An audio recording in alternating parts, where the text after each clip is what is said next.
Hai, hello, salam sejahtera Malaysia. Selamat datang ke channel Fels Lifestyle. Saudara Bapak yang saya amat hormati, saudara-saudara yang saya amat hormati. Sebelum ini ada serangan terhadap kepimpinan daripada DAP, daripada kepimpinan PAS. Saudara Bapak, nama Hanayo, Menteri Belia dan Sukan, Menteri di dalam Kabinet Kerajaan Perpaduan, sekali lagi menjadi cerita panas apabila kepimpinan PAS yang telah mengaku salah kerana mendakwa Menteri Belia dan Sukan Hanayo sebagai anak YTL. Apalagi akhirnya Pesuruhjaya PAS Perak, salah satu kepimpinan tertinggi di dalam PAS, akhirnya mengaku salah. Adakah dengan ini Hanayo mempunyai kelebihan untuk menyaman pemimpin PAS ini? Kalau disaman, agak-agak berapa saman yang perlu dikenakan, yang patut dikenakan supaya perkara ini tidak berulang. Nanti di kemudian hari berulang pula kalau tiada pengajaran yang diberikan. Razman mohon maaf pada Hanayo dan YTL. Razman yang juga Adun Semanggol Perak turut memohon maaf kepada Yoh dan kumpulan YTL atas kesilapannya itu. Saya mengakui kesilapan fakta tentang kaitan Hanayo dan syarikat gergasi YTL. Saya mengakui bahawa Hanayo tiada kaitan dengan toko korporat atau syarikat YTL. Ia kesilapan petikan yang berlaku tanpa sengaja. Dengan kenyataan ini, saya menyatakan kekesalan dan pernyataan maaf kepada pihak YB, Hanayo, dan YTL serta mana-mana pihak yang terkesan atau tersentuh dengan kenyataan atas kekeliruan fakta tersebut. Razman dalam ceramah mendakwa pemimpin DAP itu sebagai anak YTL. Kumpulan YTL diasaskan oleh mendiang Yoh Tiong Le. Anaknya Francis Yoh Sok Ping kini menjadi pengerus eksekutif. Yoh bagaimana menjawab, bukan semua Yoh ada pertalian keluarga. Mengulas lanjut, Razman bagaimanapun menyalahkan media kerana mengerat video panjang ceramahnya untuk dijadikan tajuk berita. Saudara-saudara yang saya amat hormati, setelah mengaku salah Razman terhadap Hanayo, adakah beliau ini sudah relevan untuk dipecat atau letak jawatan ataupun disaman? Saudara Puan, apa komen anda?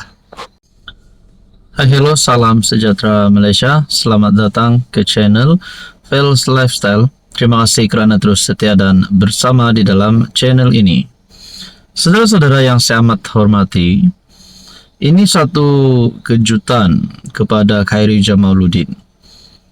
Berkaitan dengan isu titah addendum sebelum ini yang menjadi cerita panas di kalangan rakyat Malaysia, di kalangan netizen, akhirnya Khairy Jamaluddin juga ada tampil membuat kenyataan. Dan pada akhirnya, kenyataan KJ itu telah membawa kepada laporan polis yang melibatkan nama bekas Menteri UMNO tersebut.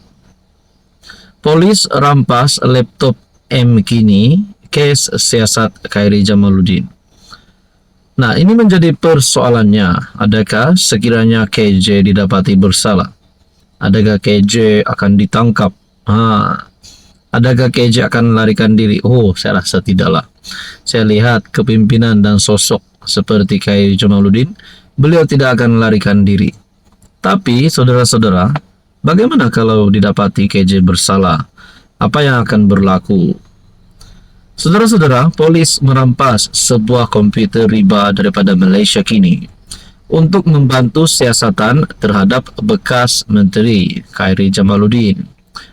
Sebelum ini, unit siasatan khas Jabatan Siasatan Jenayah Bukit Aman telah mengambil kenyataan daripada ketua editor portal berita itu, RK Anan, mengenai perkara tersebut. Bagaimanapun, Malaysia ini kemudian dimaklumkan komputer riba itu juga perlu dirampas. Portal berita tersebut diarahkan untuk hadir di Ibu Pejabat MC-MC bagi membolehkan pegawai MC-MC mendapatkan butiran daripada sistem pengurusan kandungan portal itu. Malaysia kini diberitahu kegagalan untuk mematuhi arahan tersebut merupakan satu kegagalan. Polis sedang menyiasat KJ di bawah Seksyen 500 Kanun Keseksaan atas tuduhan fitnah dan Seksyen 233 Akta Komunikasi dan Multimedia Malaysia 1998. Ini berikutan laporan polis yang dibuat oleh Setiausaha Politik Menteri di Jabatan Perdana Menteri Undang-Undang dan Reformasi Institusi Azalina Othman, yaitu Suraya Yaakob, mengenai artikel Malaysia Kini yang memetik komen Khairi dalam podcastnya Keluar Sekejap. Khairi berkata, isu Tita Addendum yang melibatkan bekas PM Najib Razak telah mencetuskan krisis kepercayaan dalam UMNO. Dia memberi bayangan Azalina terlibat menyorokkan Tita Addendum. Berbalik kepada UMNO, ini menteri kena jawab kenapa menteri UMNO bersubahat menyorok addendum ini. Ini menteri undang-undang, apa nama dia? Azalina Othman Said, katanya. Dalam laporan polis, Suraya mendakwa berita itu palsu dan mencemarkan reputasi Azalina. Polis juga telah mengambil kenyataan daripada Khairi berhubung perkara tersebut. Saudara-saudara, apa yang akan berlaku selepasnya? Kita nantikan saja. Hai, hello, salam sejahtera Malaysia. Selamat datang ke channel Fels Lifestyle. Tuan-tuan dan puan yang saya amat hormati. Saudara-saudara, sudah pasti kepimpinan daripada pemimpin kerajaan, daripada pihak pembangkang, daripada parti di dalam kerajaan dan pembangkang bersiap sedia seawal boleh untuk menghadapi PRU 16. Saudara-saudara, mungkin kita boleh cakap Anwar sekarang berada di tengah-tengah penggal sebagai Perdana Menteri. Namun persiapan daripada Anwar, persiapan daripada kepimpinan pembangkang untuk menghadapi PRU 16 sudah pasti sudah perlu dimulakan jentera-jentera parti. Akhirnya ini satu kejutan.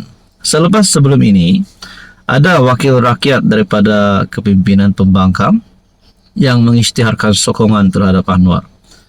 Tidak lain dan tidak bukan daripada Bersatu. YB Bersatu telah mengisytiharkan sokongan terhadap Anwar. Dan mungkinkah ini membuka langkah pertama, membuka pintu kepada wakil-wakil rakyat yang lain daripada kepimpinan PN untuk menyokong Anwar. Saudara-saudara, Amanah yakin akan menang berbelas kerusi di Kelantan. Seperti yang kita tahu, Kelantan adalah negeri takbiran SG4 ataupun takbiran PN, ataupun lebih exact adalah takbiran daripada kepimpinan Parti PAS. Nah, dengan keyakinan Amanah akan menang berbelas kerusi di Kelantan, sah kerusi Kelantan akan tumbang. Kalau Amanah menang besar, PH menang besar di Kelantan, selamat tinggal Parti PAS. Saudara-saudara, Presiden Amanah Muhammad Sabu meletakkan harapan tinggi bahawa partinya mampu menang lebih besar di negeri kubu kuat PAS, yaitu Kelantan pada PRU 16. Menurutnya, sasaran itu dapat dicapai sekiranya parti-parti dalam kerajaan mengekalkan perpaduan sedia ada dan pembahagian kerusi dibuat dengan betul. Kita lihat negeri-negeri yang kita ditugaskan seperti Kelantan, Terengganu, Kedah dan Perlis. Memang sukar nak hadapi parti lawan kita yang memerintah. Tapi saya yakin pada pilihan raya akan datang, jika perpaduan kita elok, pembahagian kerusi betul, kita akan menang berbelas kerusi di negeri Kelantan. Nah, saudara-saudara yang saya amat hormati, tuan-tuan dan puan-puan, Akhirnya, ini satu kejutan kepada Hadi Awang sebagai Presiden PAS dan terutamanya kepada MB Kelantan sendiri. Nah, adakah selepas ini Parti Amanah akan menang besar di Kelantan dan Kerajaan Negeri Kelantan akan tumbang? Ataupun mungkin gabungan Kerajaan Perpaduan yang akan menang di Negeri Kelantan pada PRU 16? Tonton Anda rasa apa yang akan berlaku selepas ini? Apa komen Anda?